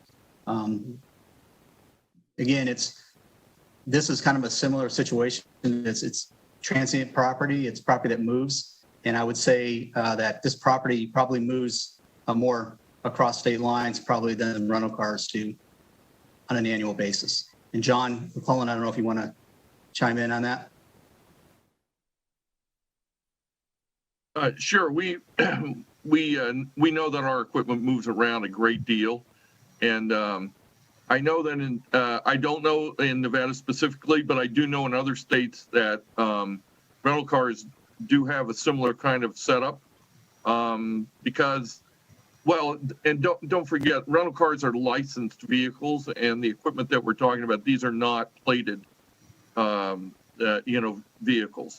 This is off-road equipment that is not operated on a highway. It doesn't have a license plate. So a lot of times their fees are paid through licensing fees and other things like that, as opposed to a property tax like this one. But I do not know specifically what Nevada's situation is. Thank you. I appreciate that. And then as we were talking, I was also thinking about like moving vans and moving rental companies, but I can follow up on those. Thank you so much. Okay, any other questions? All right. I have a question about the quarterly fee. Why isn't it being distributed quarterly versus having taxation distributed annually? For the record, Ed Noonan, United Rentals. I think the way this was constructed, we're open to working with the department and any other stakeholders on this. That was just language that is common in most states where it's done on a quarterly basis. And so, and done annually by the department where it's remitted. So we're open to suggestions, and if somebody has if that's something the department would like to do, we're open to that. Right. Thank you for that. So last call for questions. Not seeing any. Okay. Then I will move on to support. Is there anyone else on the Zoom for support?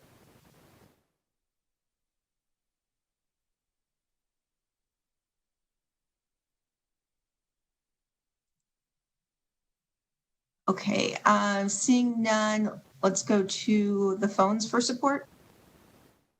To testify in support on Assembly Bill 279, please press star 9 now to take your place in the queue.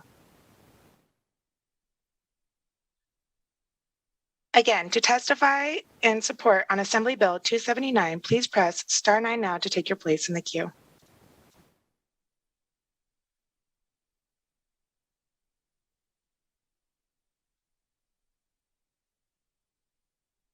With a caller with the last 3 digits, 166, please slowly state and spell your name for the record. You will have 2 minutes and may begin now. Yes, Barry Duncan, BarryDuncan. Chair Cohen and members of the committee, for the record, Barry Duncan on behalf of the Nevada Taxpayers Association. We support AB 279 and its accompanying conceptual amendment as it simplifies our complex property tax system and provides for the implementation of a heavy equipment rental fee, which would replace the taxes that are currently collected. This mechanism is also revenue neutral, and so we believe, as an instance, that it can simplify the system that's currently in existence and add greater certainty for the companies. In conclusion, we support AB 279. We thank the sponsor and committee members for your time and consideration, and we stand ready to work with the committee, the sponsor, and all the stakeholders moving forward on the legislation. Thank you. Thank you. Next person in support.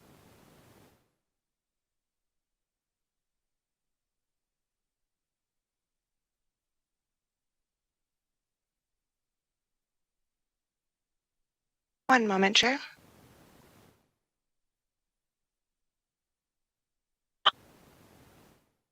Hello, with a caller with the last 3 digits, 338. Please slowly state and spell your name for the record. You'll have 2 minutes and may begin now. Chair Cohen and members of the committee, for the record, my name is Dan Nabrotsky. That's spelled DANNABROTZKY. I am Vice President of Finance and Accounting with Sunstate Equipment Company. Sunstate Equipment is a heavy construction equipment rental company providing equipment needs in the state of Nevada as well as other states. We have 2 rental branches in the state of Nevada, and we have around 50 employees in the state. We have been providing equipment to the construction industry in the state of Nevada for over 30 years. We are in support of AB 279. We concur with the comments previously made by Mr. McClellan of the American Rental Association and Mr. Noonan of United Rentals. We believe this bill will help stimulate economic activity in the state of Nevada and allow companies like Sunstate to continue to provide the support needed to invest in the construction needs of the state. The equipment we provide is critical for the success and viability of the construction industry, and this bill provides that opportunity to support the needs of the state. Thank you for your time and consideration. Thank you. Next person in support, please. With a caller with the last 3 digits, 111, please slowly state and spell your name for the record. You will have 2 minutes and may begin now.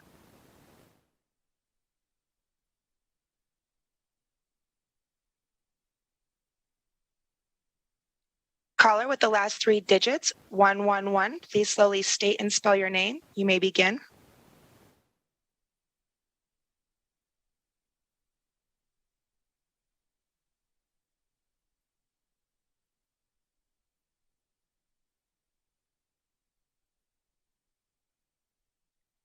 Caller with the last 3 digits, 111, please slowly state and spell your name. You have 2 minutes and may begin now. Chair, I believe we may have some complications with this caller in answering. Would you like me to move forward? Yes, and if it's possible for that caller, if there's a technical problem and they hear us, please call back in. If you can't get back in, please send us your written testimony. But yeah, please go ahead to the next caller. If you are calling to testify in support on Assembly Bill 279, please press star 9 now to take your place in the queue. Chair, we do not have any other callers wishing to provide testimony in support at this time. Thank you. Do we have anyone in opposition on the? To testify in opposition to Assembly Bill 279, please press star 9 now to take your place in the queue. Again, to testify in opposition to Assembly Bill 279, please press star 9 now to take your place in the queue. Chair, the line is open and working. However, there are no callers wishing to provide opposition for Assembly Bill 279. Okay, and I just wanted to make sure we didn't have anyone in opposition on the Zoom. Or if everyone else on Zoom is in neutral, I guess. Okay. Mr.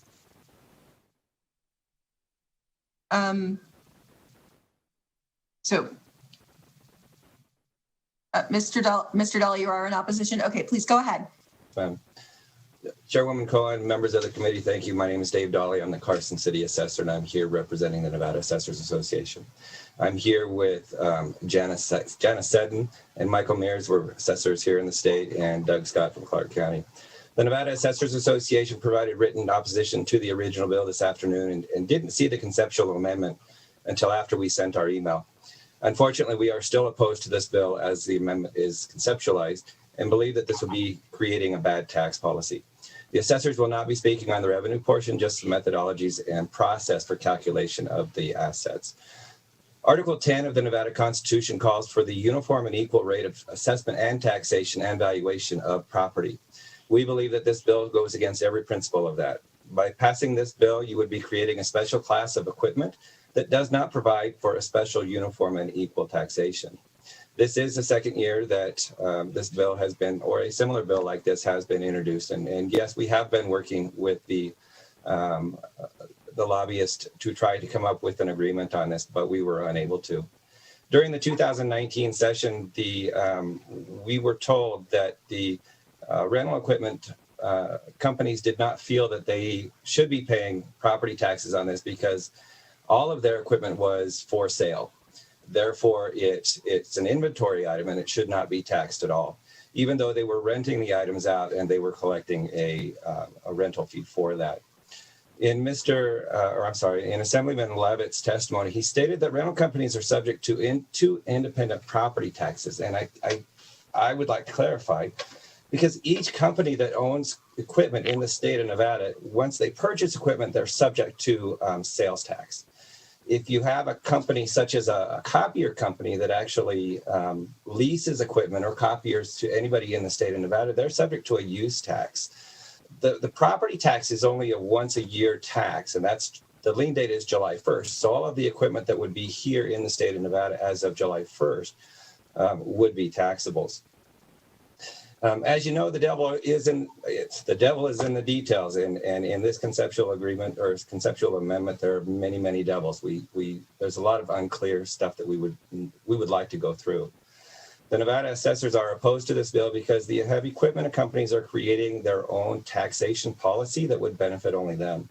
The assessors are concerned that the passage of this bill would cause unintended consequences that may be detrimental to the counties.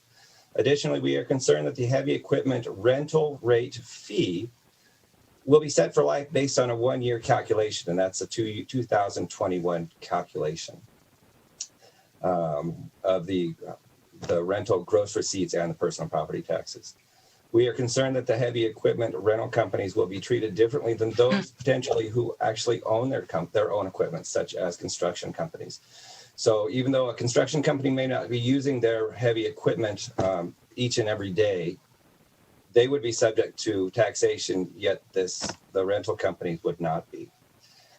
We do have a couple other concerns, and if it's okay with you, Madam Chair, I'd like to pass it to Doug Scott down in Clark County. He can address some of the other concerns we have. Please go ahead, Mr. Scott. Good evening. For the record, my name is Doug Scott, D-O-U-G-S-C-O-T-T, Deputy Director, Clark County Assessor's Office, testifying on behalf of the Nevada Assessors Association. Article 10 of the Nevada Constitution establishes that law shall provide for uniform and equal rate of assessment and taxation. The mission of the Assessor's Office in Clark County is to perform accurate and equitable assessment functions to serve the public. This is a core value shared by assessors' offices throughout the state. This is what we live by, the standard by which we are held to. And this is what taxpayers expect of us. What we have before us today is a property tax exemption proposal similar to one that was introduced at the 2019 session, only this time the pot is sweetened with a gross receipts tax, which claims to offset much of the loss in property tax revenue. Even if this proves true, it doesn't solve the problem that identical items of heavy equipment would receive two different forms of tax treatment, depending on whether it is owned by a construction company or owned by an equipment rental company. So this runs against the grain of uniformity of taxation.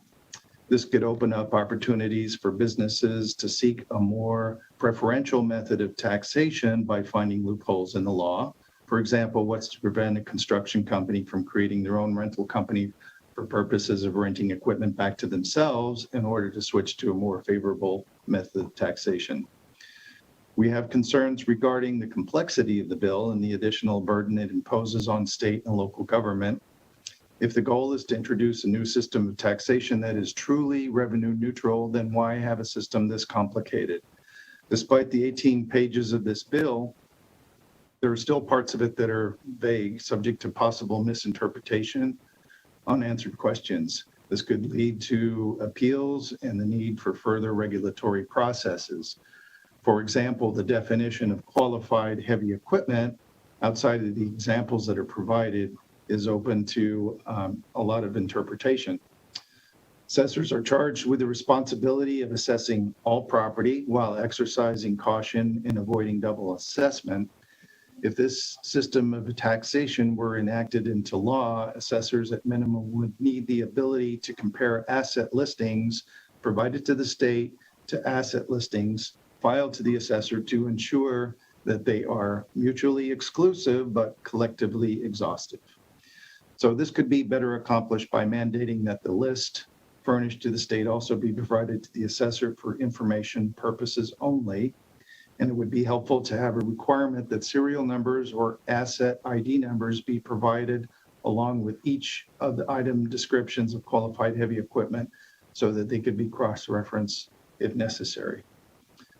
Nevada assessors believe that the current method for assessing heavy equipment, rental or otherwise, is fair and equitable under the existing statutes. Thank you for your time.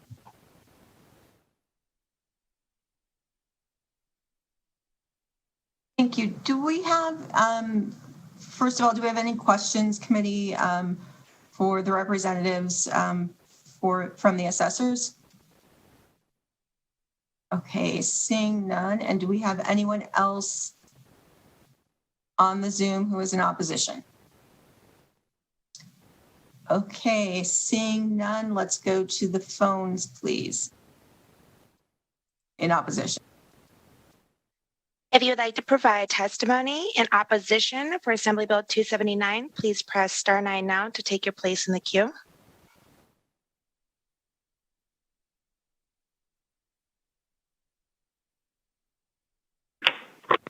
Will the caller with the last 3 digits, 863, please slowly state and spell your name for the record. You'll have 2 minutes and may begin now. Thank you, Chair and members of the Assembly Committee on Revenue. My name is Vincent Guthrow, and I serve as the Deputy Director for the Nevada Association of Counties. NACO opposes AB 279 based on the fiscal impact to counties. If it were to pass, this legislation would reduce personal property tax revenue to counties due to the exemption proposed. Some of the impacts for individual counties are outlined in the fiscal notes that were placed on the bill and are available on Nellis for the committee. We're understanding of the amendment, but without further analysis of the amendment from all of our counties on the fiscal impacts, we do have to oppose the bill as we understand it and as it is drafted. NACO also would like to echo the comments from the assessors and are supportive of their opposition testimony. Thank you, Chair and members of the committee, for indulging my opposition testimony on AB 279. Mr. Guthrow? You're still there? Okay, well, Mr. Guthrie or NACO, if you're listening, I just want to confirm that you haven't had the opportunity yet to review the amendment. So you're basing this solely on the bill as drafted. And if you can get back to us and maybe let me know in the next couple of days if you have an opportunity to review the amendment, how that would impact the fiscals or anything else in your opposition. Chairwoman Cohen. Yes. I'm sorry, Dave Dolly, Carson City Assessor. When Mr. Ginden sent the proposal to us, I did forward it to NACO. Okay, thank you. I thought Mr. Guthrie had said they hadn't had the opportunity though to have it vetted. Madam Chair, this is Vincent Guthrie for the record. No, our counties have not had an opportunity to review the fiscal impacts. I don't remember when we got the proposal, but I know that they haven't submitted. What I'm indicating in my testimony is that they have not submitted fiscal impacts based on the amendment. Okay, thank you. I appreciate that. Do we have anyone else now?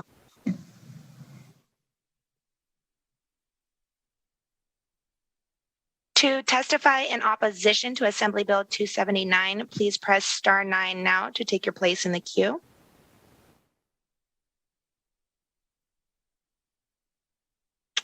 Chair, the public line is open and working. However, we do not have any other callers in opposition at this time. Okay, thank you. And with that, we will go to neutral. Do we have anyone in the Zoom on neutral?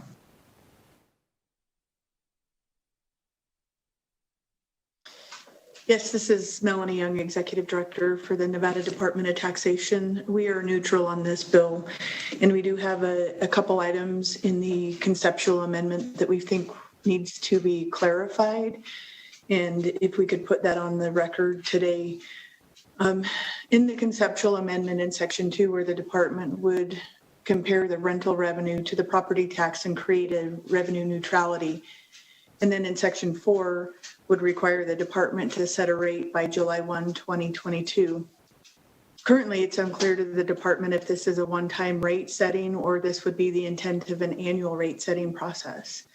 And this is a rate setting process that the department does not currently do, and we would like some clarity on how that would work. So we appreciate the time to come before you today. Thank you. Thank you. We're going to do a round of questions after we finish the neutral testimony. So if anyone does have a question for Director Young, just keep that in mind. Do we have anyone else on the Zoom in neutral?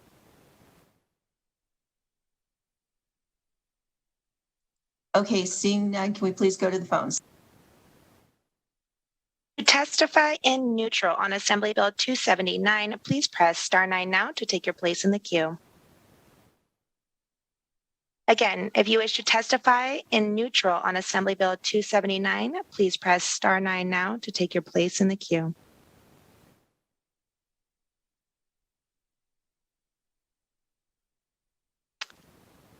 And Chair, the line is open and working. However, we do not seem to have any callers at this time to provide testimony in neutral. Thank you. Okay, so with that, we are going to go back to questions. I have a question from Assemblyman Yeager. Thank you so much, Madam Chair. And I think my question are for the two assessors that we heard from. And I'm sorry I didn't ask it a little quicker. But, you know, if I understand the testimony correctly, it seemed like the position was that this would, you know, maybe lead to loopholes or inequitable taxing or a gaming of the system. And so what I'm trying to understand is it sounds like a lot of other states already tax in the way that the bill advocates. And of course, the National Conference of State Legislatures has advocated for this policy. So the real question, I guess, is there like an assessor trade organization throughout the country? And are you able to sort of weigh in on you know, what other states are doing, or have you had conversations with other assessors? I'm just trying to figure out if this is something, there's something unique to the state of Nevada that makes you think that this would be a bad policy when it seems like other states are doing it? And so if you could maybe address that. And I'm sorry a little bit for the rambling question. It's getting pretty late, so I'm having a hard time composing my thoughts.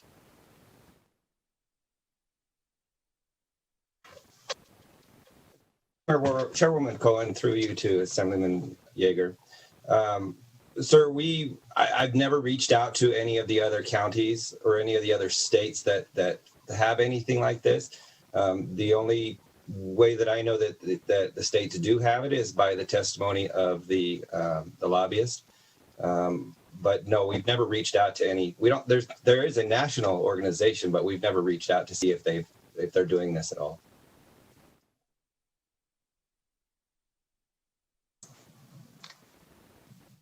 Okay. Assemblyman Hafen. Thank you, Madam Chair. And just it's a follow-up to Assemblyman Yeager's, to the bill sponsor. I just wanted to clarify that how many states currently have some sort of similar tax structure to your proposal? Oh, I apologize. Assemblyman Glenn Levitt for the record. Right now, with the handout, you can see that it's 44 out of 50 states have a similar tax policy as this. So it's not out of the realm of possibility, and it's not a unique tax policy, and it's not something that hasn't been done before, or that is out of the realm of possibility. Thank you, and thank you, Madam Chair. And I have a question from Assemblywoman Considine. Thank you, Madam Chair. And this question might be more for Mr. Gindin. What I'm wondering is, if this were to pass, would there be any effect, or if there was, what effect would there be to the mining industry, since I know they use a lot of heavy equipment? For the record, Russell Gindin with the Fiscal Analysis Division. I don't know that I have the ability to answer that, because yes, you're absolutely correct that the mining companies have lots of heavy equipment, but I don't know to the extent that they're leasing it versus they're purchasing it for themselves. So I just don't have that detail. I don't know whether any of the assessors that are here would know anything about how the mines work with regards to the assessment of their personal property. Anyone can answer that, please go ahead. If I may, real quickly, Madam Chair, Chris Ferrari, for the record, I do want to let you know that we're not doing this in a bubble, and we have proactively reached out to the Mining Association. We did field one call from a member today, but they are aware of the proposal and have had it in their possession since it was introduced, and do have a copy of the proposed conceptual amendment as well. So as we have been upon the introduction of this bill and for the last couple of years, there, again, no shell games here. Everything is on the table, and we're discussing with everybody, including other states, and what their policies are and any impact. So not aware, but certainly can't speak on behalf of mining. Thank you. Okay, thank you. Madam Chair. Yes. This is Michael Mears, MEARS, the assessor in Eureka County. It's a combination when it comes to mine assessments.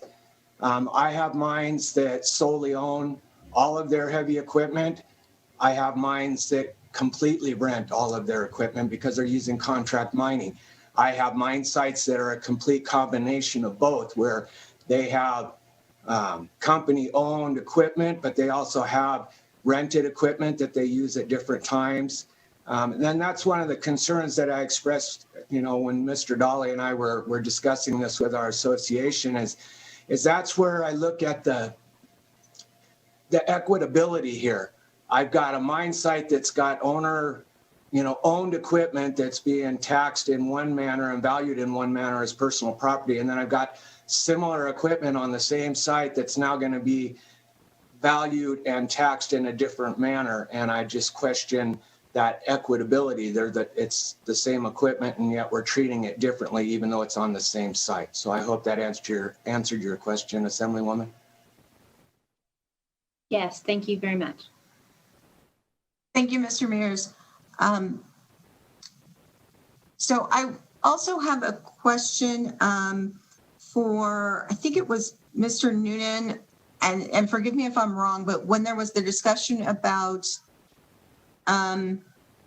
putting the language together for this and looking at other states, I think it was about the quarterly versus annually, which I had asked about earlier. Can you get us a copy of that language that was used?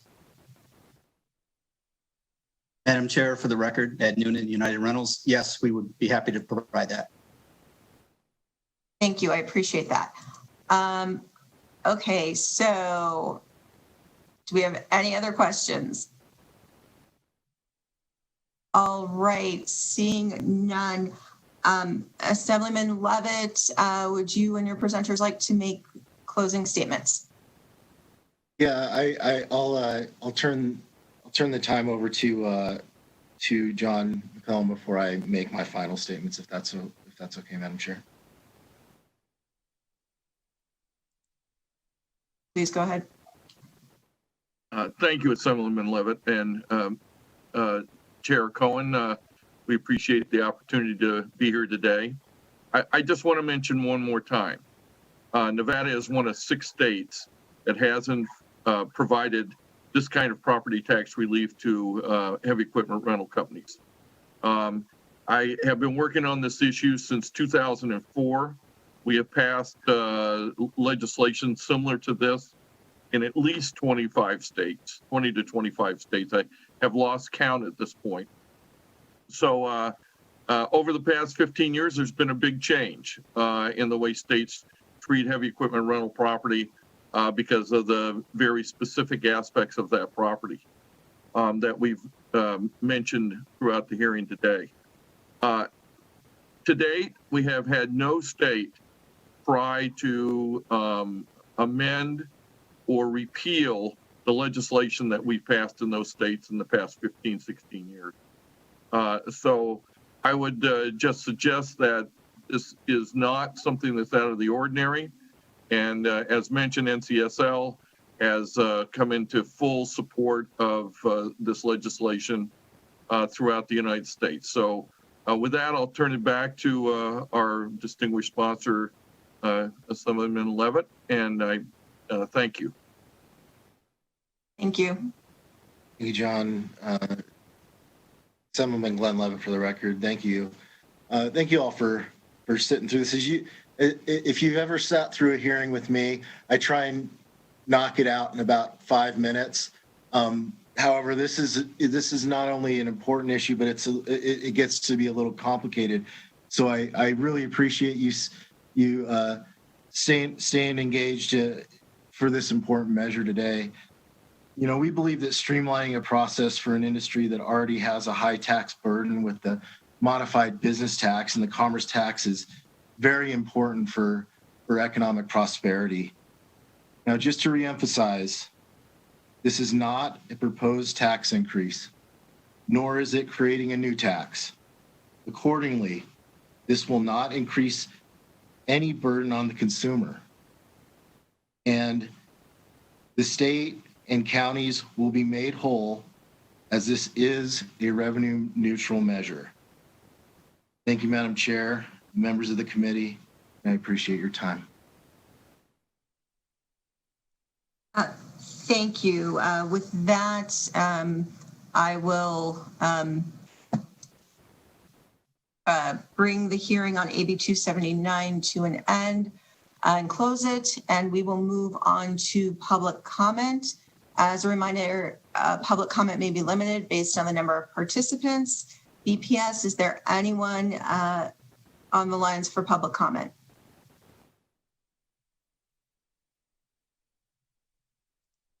Yes, Madam Chair. To take your place in the public comment queue, please press *9 now.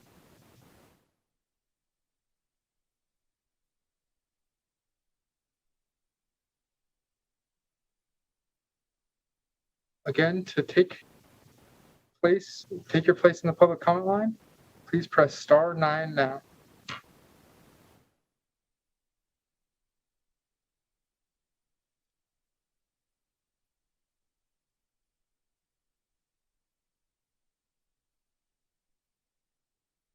Caller with the last three digits of 111.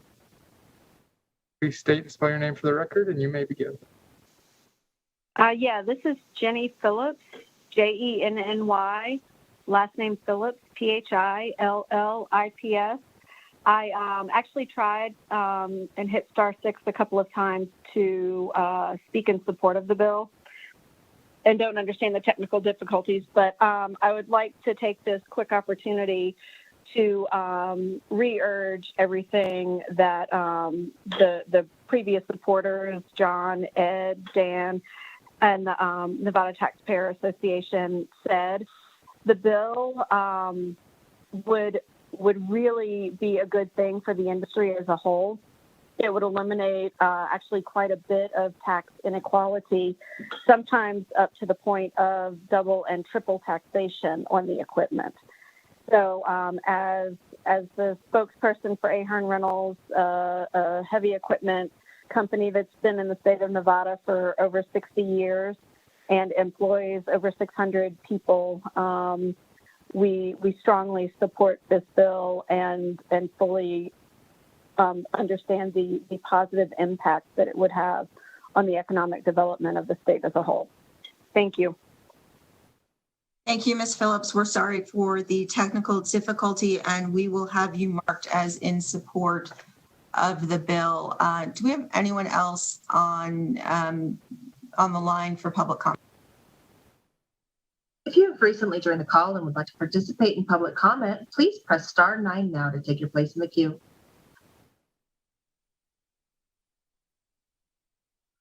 Caller with the last three digits, 490. Please slowly state and spell your name for the record.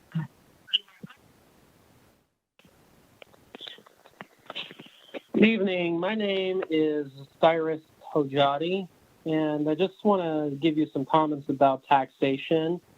I watched a show clip from radio host Jimmy Dore, a well-known progressive radio show host, talking about the fact that how many large corporations dodged paying corporate income taxes, and the problem continued to worsen in 2020, and I don't think that the next bill is going to reverse the trend. Now, based on my research, I find out that MGM Resorts International is one of them. I think it's just disgusting how large corporations are paying lower tax rates than many small businesses and even middle-class people. Basically, the way I see things at the federal and even state level is we have pretty progressive taxation. Our main sources of taxation is property taxes and sales taxes that comes from the people. The low-income folks pay a higher rate, percentage-wise, not dollar amount. And I really wish this would stop. I really wish that one thing we can do is we can find other means of getting revenue while reducing other taxes, particularly sales taxes.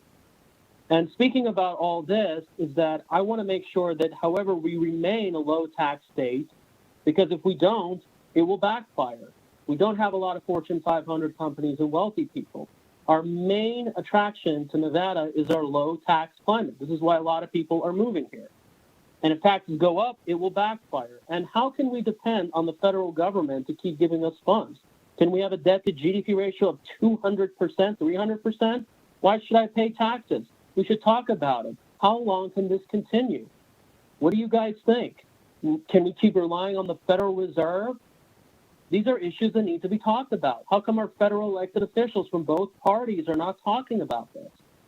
Thank you so much, and please consider this, and let's have a discussion and debate in the future about it. Thank you for your public comment. Do we have anyone else in public comment?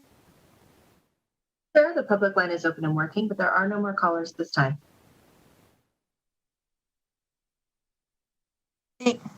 Thank you. With that, do we have any comments from committee members? Okay, seeing none. Once again, thank you everyone who came over from their afternoon hearings. I know those went very long, so I appreciate you being here and being engaged. Thank you to to all the staff as well, because you're working hard all day long, every day. We know that. So with that, I'll let you know our next Assembly revenue meeting will be Thursday, April 8th.